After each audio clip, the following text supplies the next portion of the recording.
السلام عليكم. الفاتي ليفر او الكبد الدهني من الامراض المنتشره في مصر، ومشكلته ان هو بيؤدي الى الليفر سيروزس او تليف الكبد اللي بينتهي بالليفر سيل فيلير او الفشل الكبدي.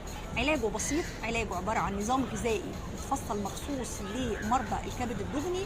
نمره 2 لعب للرياضه. نمره 3 المكملات الغذائيه. المكملات الغذائيه دي اللي انا جايه اتكلم عنها النهارده هي مهمه جدا للاستشفاء من الكبد الدهني او من الالتهاب اللي بيحصل في حاله الكبد الدهني.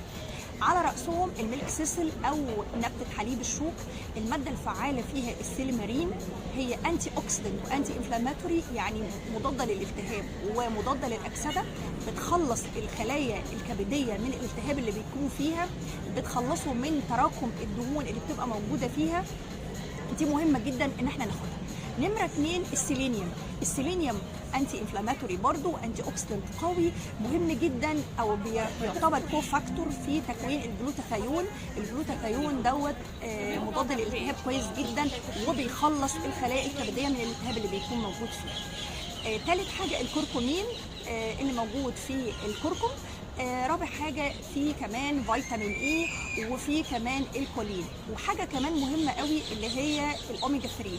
الاوميجا 3 برضو مضاد للالتهاب كويس جدا ومضاد للاكسده، غير ان هو بيقلل الدهون الضاره او الترايجليسرايدز، الدهون الثلاثيه اللي ممكن تؤدي الى تراكم الدهون في الكبد.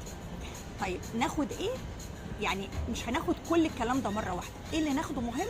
اول حاجه نبتة حليب الشوك او زي ما قلت لكم اللي هي السيسل، ميلك سيسل. نمرة 2 السيلينيوم. نمرة 3 الكركمين لو نقدر ناخده، والاوميجا 3. اشوفكم دايما على خير وصحة وسعادة. السلام عليكم.